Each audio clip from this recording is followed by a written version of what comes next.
Both say good morning. Let's finish. Are we out of seats already? Okay. Okay. All right. We'll be at Darche tomorrow. All right. So we'll say just before we begin, it's a Shechiano v'kiyemano v'higiano lazman hazeh. Baruch Hashem, how incredible it is. Thank God that now our greatest challenge is where to house our shir. Somebody mentioned at the Siyum, I think it was Baruch Fischel who mentioned at the Siyum on Sunday night how, 12 plus years ago we started with an Amid Yomi shir where I think it was me, Mr. Martyr, Michael, I'm trying to, Baruch Fischel, were you there in the beginning? Baruch Fischel, the Amid Yomi, Meir Raskis was there for a little while. I mean, not a little while. He was there for, Meir Raskis was there with us. That's right. Meir Raskis brought us our first coffee pot, Baruch Hashem. For 12. That's right, for 12. And Baruch Hashem, how beautiful it is now that, thank God, we've outgrown a base medrash. It looks like we may outgrow an upstairs base medrash, Baruch Hashem. It's an incredible testament to all of you. Never did I think that I'd be driving to shul at 5:37 in the morning, and in Mamish looked like kibbutz golios, people coming from all different directions, to put their flag in the dirt, to be able to figure out where they're going to be able to sit for the next couple of years. But halavai, the next time we have to grow and the next time we have to expand space, it shouldn't be a scramble for space in Baltimore. Halavai, the beautiful part of the Beis HaMikdash is the Mishnah of it says one of the Asar Nisim, one of the beautiful miracles of Yerushalayim was Velo Amar Adam Tsarli Hamakom. In Yerushalayim, Ir HaKodesh, there's room for everyone. You see, in Gullus, there's not room for everyone.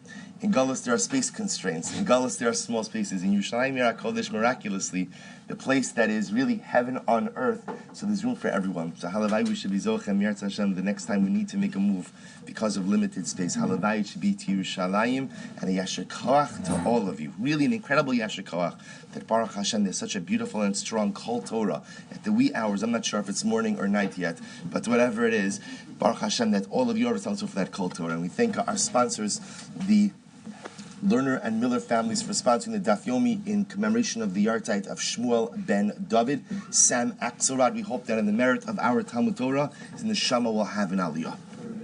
All right, the boss said, let's begin. So today's daf is daf tes. So we're picking up again. We're picking up Ches Amud Beis. We're picking up again. We left off Eladin, a lot to do today. So it's going to be 2, 4, 6, 8, 10, 12, 13 lines up from the bottom. So the Gemara says the following. The Gemara says, Eladin arba misos lo batul. So remember again, the Gemara said that Lamaisa, again, even though there's no longer a Beis Din, to go ahead and administer the arba misos, the four different. Do you hear me in the back? Okay. Even though again there's no Beis Din to go ahead and administer the arba misos, the four different types of death, nevertheless again the Ribono Shel Olam has a way of bringing those deaths about. The Gemara says, for example, Mishnis Chayiv Skila, if somebody was Chayiv Skila, or Nofel Min Agag or Chayav Dar Saso, either he falls off from the roof or a wild animal tramples upon him. Mishin is chayiv streifa, because we'll say again, remember the notion of falling off the roof, because again that's how they would go ahead and kill someone with skill. First throw them off the roof. If they didn't die from the impact, then they would stone them. The pain of the stones, like the animals pouncing upon a person. Streifa, the person is chayiv streifa. O nofel b'deleka, either they fall into a fire. O nachash makisho, or a snake, because of its venom is like fiery venom, ultimately bites them. Mishin is chayiv hariga, someone ultimately who is subject to beheading. O nimsar malchus, he's given over to the monarchy. O listin ba'in alav, or armed robbers ultimately go ahead and come upon him. Mishin is chayiv chanika, so someone who is subject to strangulation. O tovea benar, he drowns in the river. O meis bisarunchi.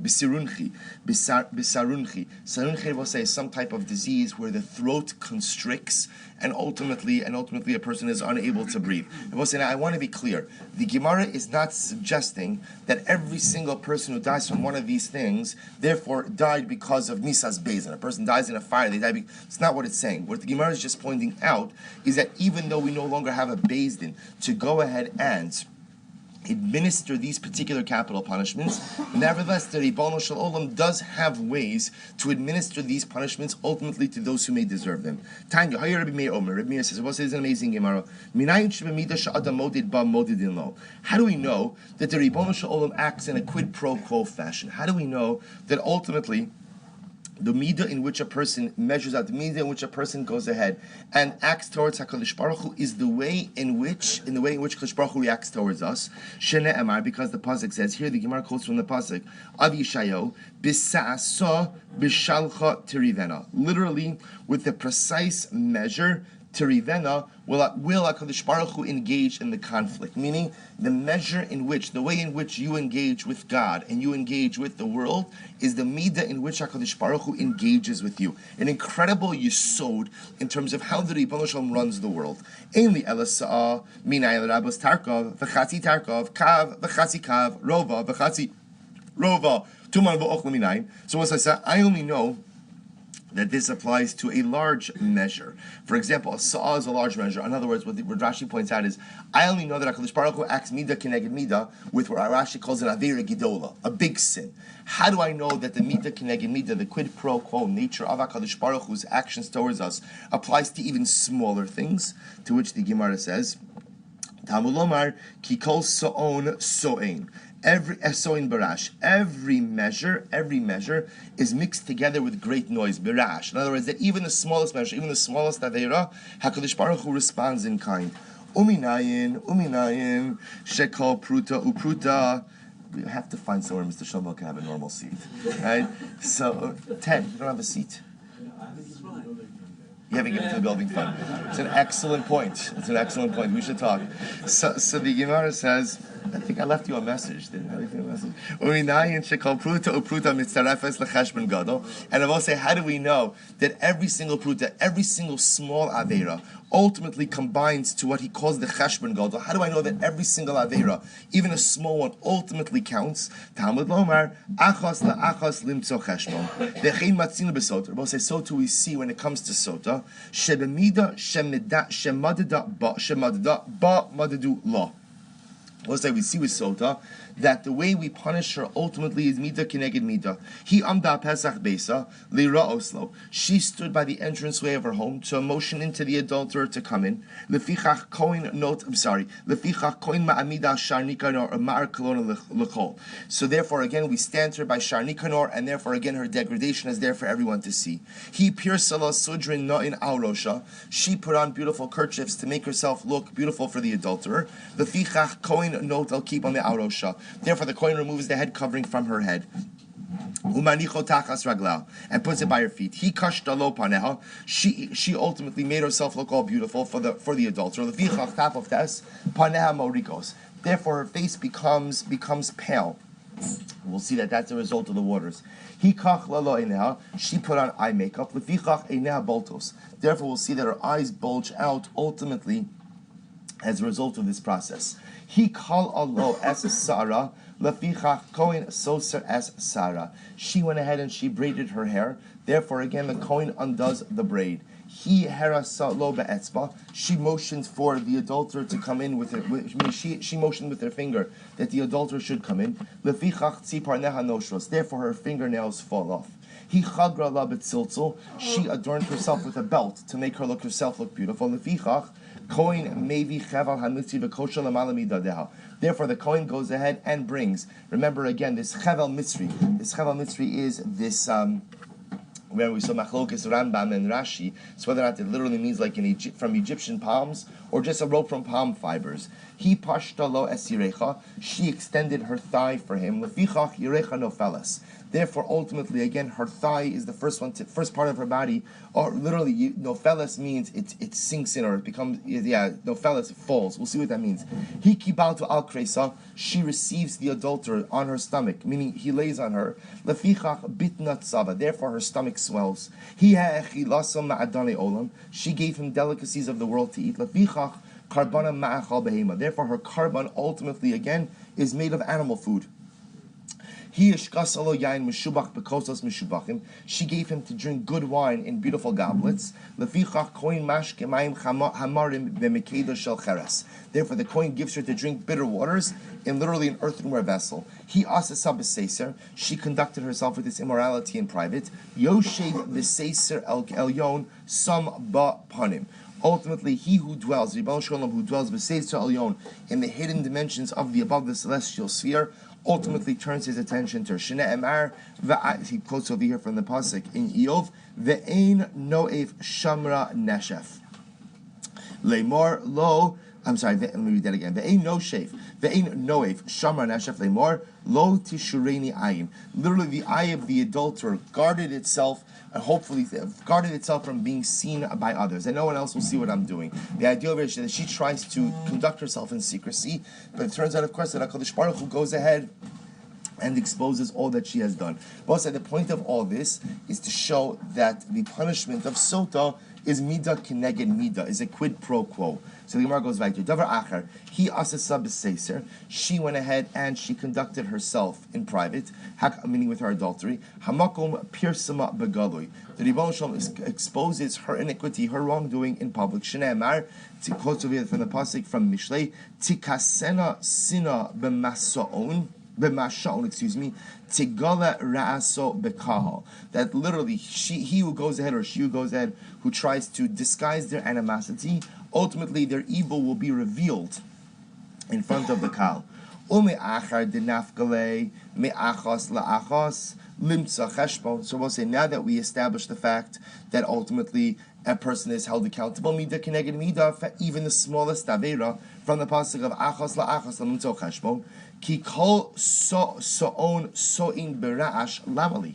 Why do I need that pasuk of kol so'on so'in berash? Why do I need that pasuk? Ultimately tells me that every measure is measured with ra'ash, with noise, which taught us midah keneged midah. Now that I know that there's midah keneged midah, even for the smallest of things, why do I need that other pasuk?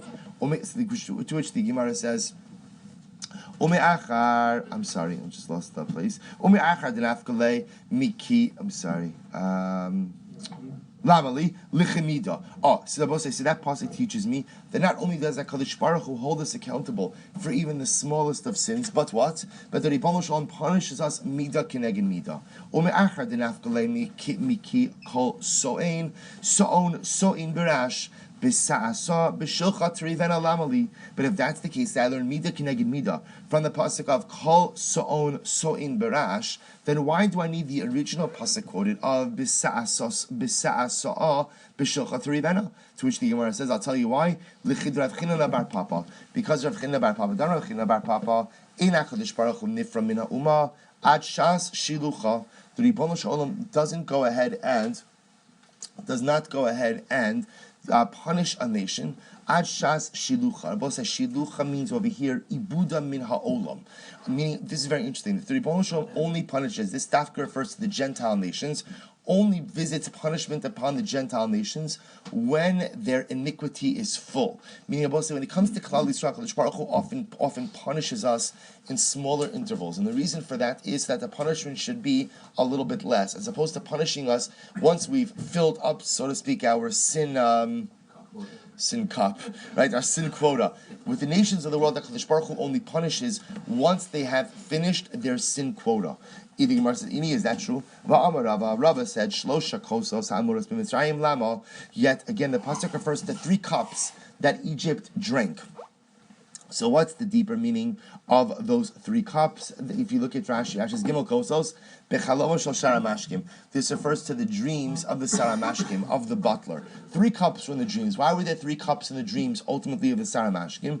Achos sheshasa b'mei Moshe. So one of them referred to the cup that Paro drank in the days of Moshe. In other words, one cup refers to the existence of Egypt in the days of Moshe Rabbeinu. Va'achos sheshasa b'mei Paro necho. And one of them referred to the cup that ultimately Mitzrayim drank during the days of Paro necho. So Paro necho, ultimately Rashi points out, Lavo Nebuchadnezzar melech Bavel lahakos is Eretz Mitzrayim. Talking about the war between Mitzrayim and Bavel. So again, one cup refers to the war between Mitzrayim and Klal Yisrael. Second cup refers to the war between Paro and Bavel. Va'achas she'asida lishtos im chavrosel. And the third cup refers to the cup that ultimately Mitzrayim is going to drink with its friends in the Messianic era. So what do you see from this? You see that Egypt has been around and Egypt always will be around, which sounds strange because if what we just said is true, namely that's what? Namely that once a nation fills its sin quota, it is destroyed. Mitzrayim certainly filled its sin quota already, and yet not only is it around, but it will still be around Yom Mashiach. So what's going on? So maybe you'll say, I have a very simple answer. What's the simple answer? That the Egyptians that are around today are not the same Egyptians. They're not the biblical Egyptians. So ultimately, again, the biblical Egyptians were destroyed. These new Egyptians, ultimately, who live in Egypt, they're not the real Egyptians. To which the Gemara says, is that true? V'atanya, Amrav Yehuda, Minyamin, Germitz, Mitzri, Haya li Chaver, excuse me, Amrav Yehuda. So Rabbi Yehuda says the following, Minyamin, Ger HaMitzri, Haya li Chaver mitamid Rabbi Akiva. So Rabbi Yehuda says, I had a friend, his name was Minyamin, and he was an Egyptian convert. He was a friend of mine, and he was one of the Talmidim of Rabbi Akiva. And what did Minyamin say? I'm a Minyamin, Ger Mitzriani, I am an Egyptian convert, Mitzri Rishon. I am a first generation Mitzri convert. I also remember, what's the halacha with the Mitzri convert? Dar Shlishi, third generation is permitted to marry into the general pool. Remember, first 3 generations, they can marry amongst themselves, they can marry other converts. Third generation and on, they could marry into the regular pool of Klal Yisrael. So what happened? So Minyamin says, I'm a Ger Mitzri Rishon. Then Asasi Mitzri Rishona. I married another Egyptian convert. She's also Rishona. Asi Libni Mitzri. And so our son, our child, is going to be a Sheni, a Mitzri Sheni. Asi Libni Mitzri Shnia. I'll marry off my son to another second generation Mitzri convert. In order that my grandchild, will be permitted to marry into we'll call it the regular marriage pool of Klal Yisrael. I'll say, just as an aside, the reason why we actually learned this sugi before, the reason why this is interesting is because the Gemara discusses what happens when you have, let's say, a Mitzri Rishon marries a Mitzri Sheni. What's the you have that mixed generational marriage. What's the status of the offspring? According to most opinions, the halacha is that the offspring follows. I don't know what the right term is over here.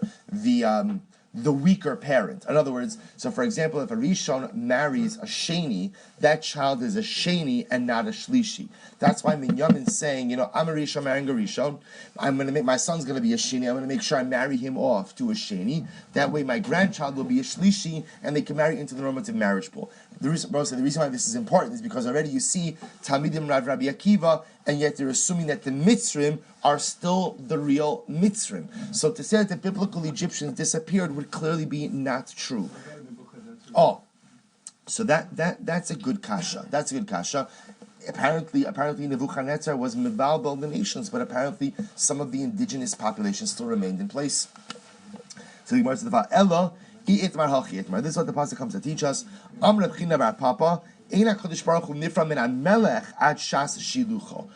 it means is that God does not go ahead and exact punishments from kings until their iniquity is full. Because the pasuk says,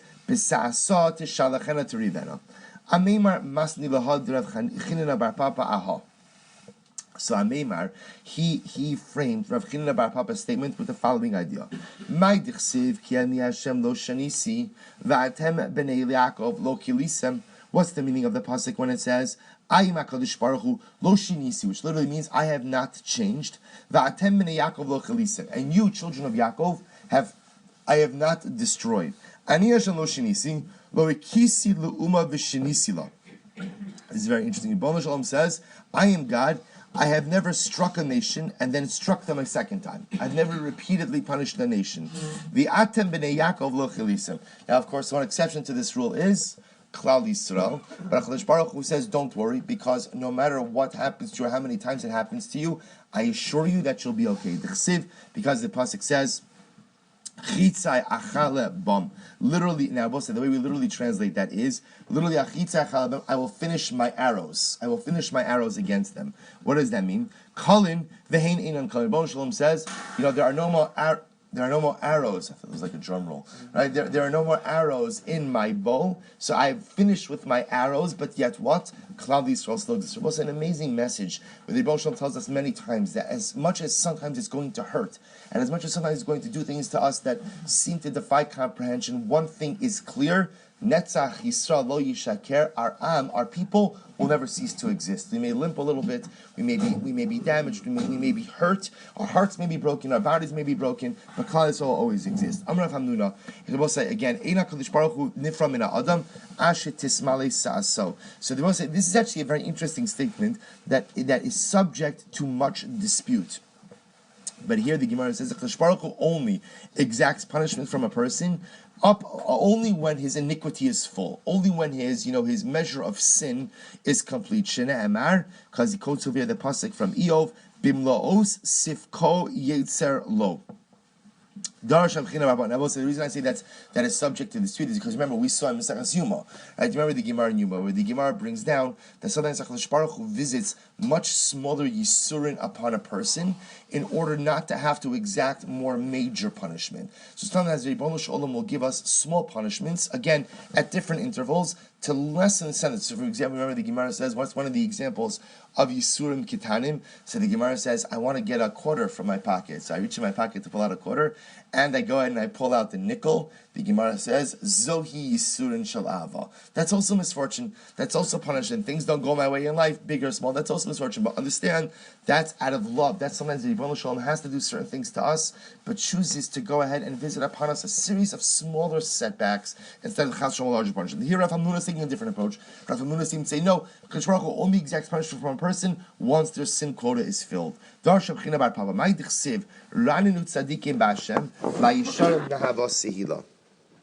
the meaning of the pasuk? What's the meaning of the pasuk that says literally the tzaddikim, the righteous ones, should sing to HaKadosh Baruch Hu la yisharim na'ava sehila al tikri nava sehila ela novet tehila. Don't read it as na'ava tehila, which means pleasant ultimately are the songs or are the tfilos, but rather novet tehila. Both say novet means an abode or a dwelling place, a domicile. What does that mean? Zemo Sheva David, Shil is amazing. Shilo Shiltu Son Ehem B'Ma'aseyim. This refers to Moshe and David, who are both say the enemies of the Jewish people never were able to lay hands on what these two great men built. David, Dechsev Tevo Ba'aret Shareha. So this is actually quite amazing. David HaMelech, remember, built the walls around Yerushalayim, the original walls around Yerushalayim. Well, I shouldn't say that. The Yevusi built the original walls around Yerushalayim, but David HaMelech ultimately again built up Ir David. He built up his own city.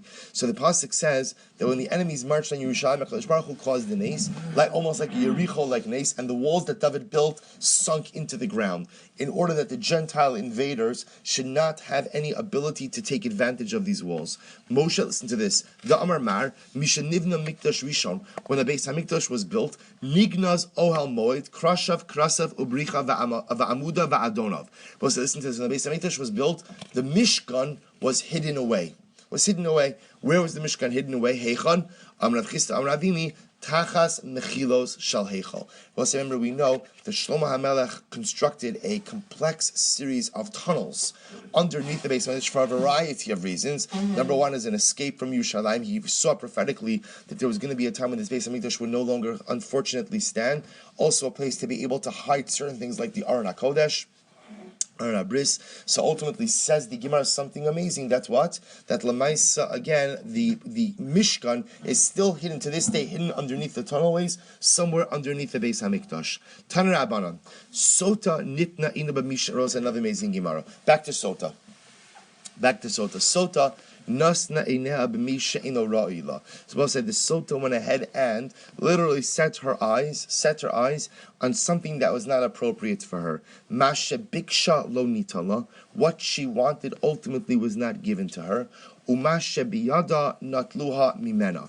And what she had was taken. I will say here, the Gemara introduces us to an incredible yisod, which is that sometimes when people lust after and desire things and actively try to acquire things that they should not have, not only do they not get the things that they lusted after, but unfortunately, they lose everything they already had. It's an incredible musr in life in general. So here the Sotah is the paradigmatic example of this. She lusted after something. Not only could she not have anymore the thing that she lusted after, but she loses everything she had until then as well. Shakal, why? Because the Gemara, again, obviously we'll say, what this refers to is not only could she not build a life with the adulterer, that's not possible, but she also loses the marriage that perhaps she spent so many years building. The Gemara says, here's the principle, it says, Shakal, no because whoever literally sets their eyes on something that is not theirs, and not only saying that is not theirs, or something that should not be there,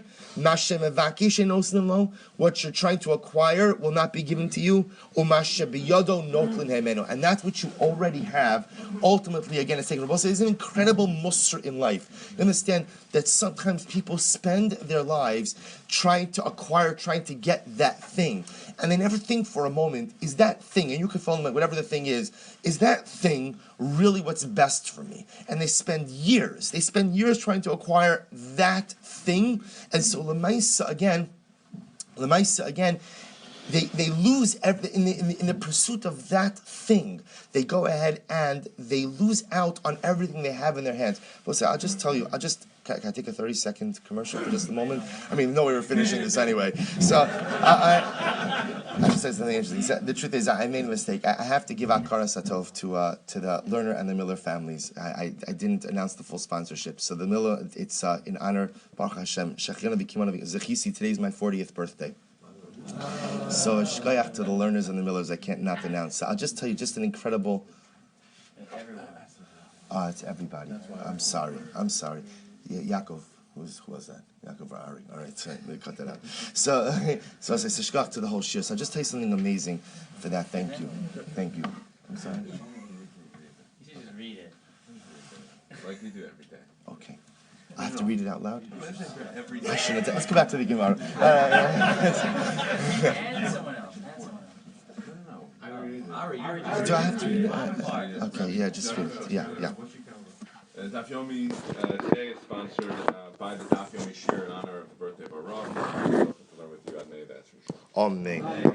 So I'll tell you something amazing. Just a quick ha'ara about this, because when I was much younger, in my youth, so I worked in accounting for a little bit of time, for a little bit less than a year, and what was amazing to me is the number of people that were in a job that they hated. It's not dafka in accounting. I think you find this everywhere. That is in accounting. that they hated, but they were doing it. They were doing it because they had a whole plan, right? The whole plan was that in 2 years you're a senior, in 5 years you're a manager, in 7 years you're a senior manager, in 10 years you're a partner, 15 years you're an equity partner, and by the time you're 35 years old, everything is great. And it blew my mind that someone is willing to invest 15 years in something they can't stand it, literally, can't stand it. Vaharaya, you see in the Welt what people do after work. There's a reason why people go drinking all the time. And the truth is, it's because people, it's an escape. It's mamish an escape. And I'll tell you what the greatest thing was. So I couldn't do that. I couldn't bring myself to that. The amazing part was the firm which I was working for, which was one of the big 6 accounting firms, was bought out. And most of those people didn't have jobs because, again, they were duplicate. That's the Gemara saying. Be careful what you work towards in life. Because if you're not working towards the right things, if you don't have the right goals, not only will you not get what it is that you're working towards, but you'll lose out on everything else in the interim. It's an incredible yesod that I think most of humanity stumbles over this and makes this incredible mistake. Of course, again, the Gemara is using the example of Sotah. That's an exaggerated example. Of immorality. I'm talking about people who lead very good lives and try to do the right thing, but ultimately, again, have this view of what they're wishing for. Be careful what you wish for. Make sure what you're working towards and aspiring towards is something noble, important, and good. And make sure, again, that in the pursuit of that noble desire, that you're not sacrificing your present and you're not giving up all the brachos that HaKadosh Baruch Hu has given you. So that's the Gemara. Let's go back a little bit. So the Gemara says, we'll give you an example of this with the Nachash. What happened with the Nachash? Shanasan inov bema she'eno ra'ui lo. The Nachash went ahead and set its eyes on something that was not appropriate for it. Mashe bikesh lo nasnalo, umashe biyado natluhu mimenu. So we'll say, remember again, the Gemara is quoting over here, Rashi is quoting over here, that the Nachash desired. What did the Nachash desire? So there are two possibilities. Rashi actually quotes the Medrash that says that the Nachash desired Chava. The Nachash wanted Chava. The only way to get Chava was to knock Adam out of the picture. The goal ultimately was not for Chava to go and eat from the tree. The goal was for her to give Adam to eat from the tree, so that the Nachash and Chava could be together. But also on a deeper level, what the Nachash wanted was to be the crown jewel of creation, right? Man was above the Nachash. The Nachash didn't want someone above him. So what happened? Mashe bikesh lo nasnu. So of course the Nachash did not get what it wanted. Umashe biyado natluhu mimenu. And ultimately, again, that which the Nachash had was taken from it. So the Gemara, what does that mean? That was the Nachash was taken from. God said, Nachash, I wanted you to be the king of the animal kingdom. And what happens? But now what? But now you are cursed from all the animals and from all the behemoths and from all the chayas. Ani amarti yahalech bekoma zekufa. So I said that you Nachash should walk with an erect posture. Achshav al gachono yelech. Now you're going to slither on your stomach. Ani amarti ma'achalo adam ma'achal adam. Achshav afar yochal. I said, God says, Nachash, I wanted you to eat human food, now you're going to eat the dirt. Hu amar eherog es ha'adam ve'eses chava. I said, right, Nachash said, I'm going to kill Adam so I can marry Chava. Achshav eva ashis beincha u'bein ha'isha bein zaracha bein zara. Now, there'll be a natural inherent animosity between your offspring, mankind, and the snake. V'chein matzinu b'kayin, v'korach, bilam, Doeg, Achitofel, Gechazi, Avshalom, Adonio, Uzio, Vahaman. Both say, what's the common denominator among all of these people? Shenasnu einehem b'ma she'eno ra'i lahem. Both say these are all people that simply set their sights on things that were not appropriate. These were all the common denominators. These are all great people. What's the problem saying? They set for themselves the wrong goals. They created the wrong finish line. They created the wrong life objectives. When you create for yourself the wrong life objectives, not only do you not accomplish those objectives, but what else? You lose out on the opportunity. You lose all of the brachas, you lose out on the opportunities, all the other things that you could. Rabbi said, incredible musr. First of all, number one in life, make sure you have goals. That's what's important also, because so many people go through life just going through the motions. You have to have goals. But just as important as having goals, make sure your goals are the right ones in life. Make sure your aspirations are noble. Make sure they're meaningful. Make sure you're working towards something great, because if not, then chas v'shalom will a person not reach their goals, but you'll lose out on all of your present blessings as well. Minahani mili. So the Gemara says, where is this from? I'm sorry, Be'erech eschila ba'aviro. So remember again, the Mishnah said that because the sin of adultery begins with the woman's thigh, so ultimately again, that's where punishment begins as well. So where do we know this? So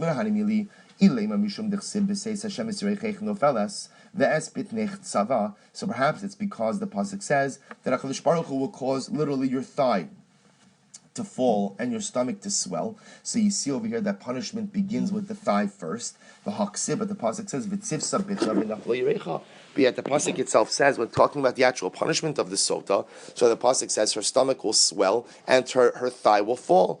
Amar Abaye said, Ki layit tchila yerech v'hadar beta and layit umaya ki badki or umayim ki badki korchayu badki.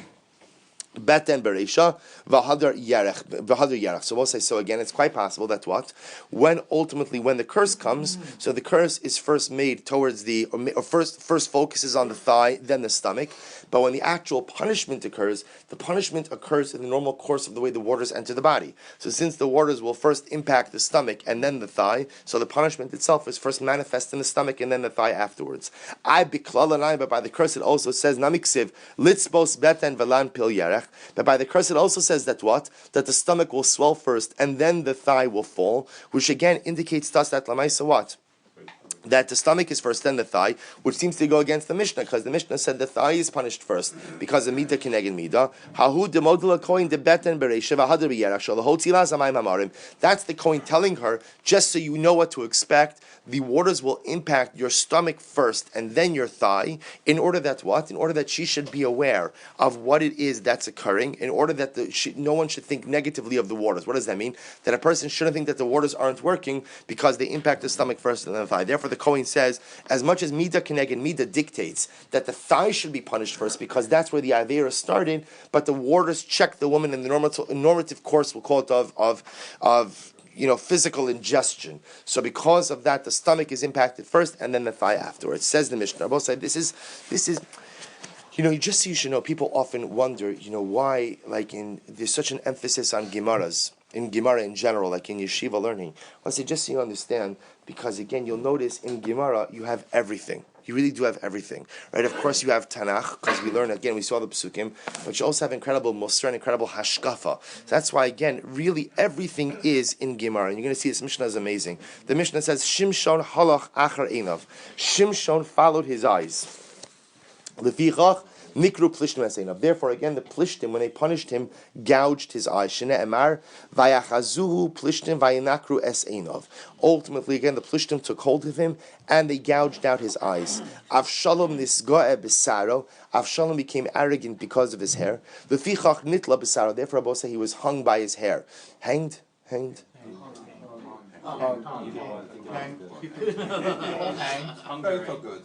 Good, right?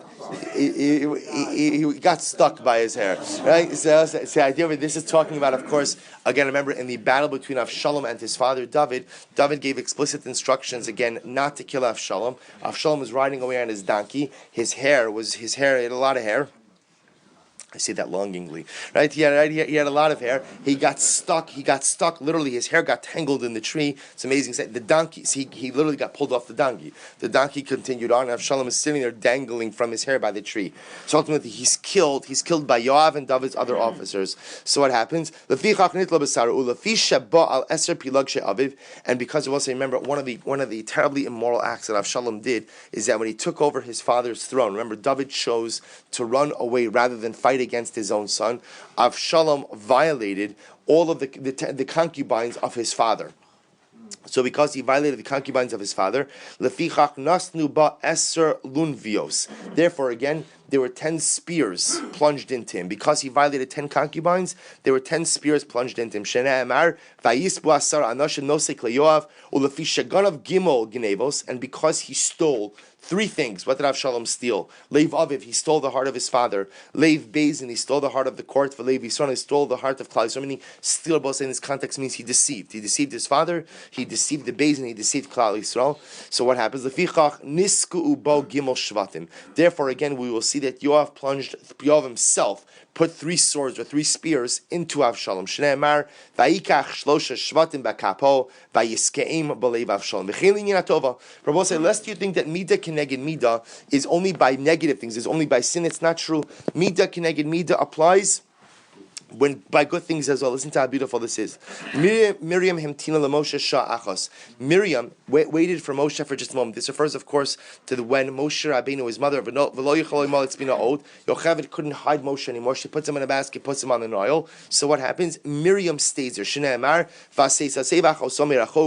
What happens? His sister remained at a distance to see what would happen to baby Moshe. So because she waited for him, lefichach nisakiv lo Yisrael zayin yom. Therefore, I will say when Miriam is afflicted by tsaras, Klal Yisrael waits for her for 7 days. Shnei Amar v'ha'am lo nasad he'asef Miriam. Yosef zacha likbar es aviv ve'ein be'echav gadol mimenu. Shnei Amar v'yal Yosef likbar es aviv v'yal imo gam rechav v'gam parashim. Yosef was privileged to bury his father, and Yosef amongst his brothers was the greatest, because the pasuk says that Yosef went up to bury his father, and together with Yosef were all of the chariots and the horsemen, ultimately of Mitzrayim. Mi lanu gadol mi Yosef. Who is greater than Yosef? Shalonis asek bo ella Moshe. That remember, I'll say again, who went with Yosef? Who buried Yosef?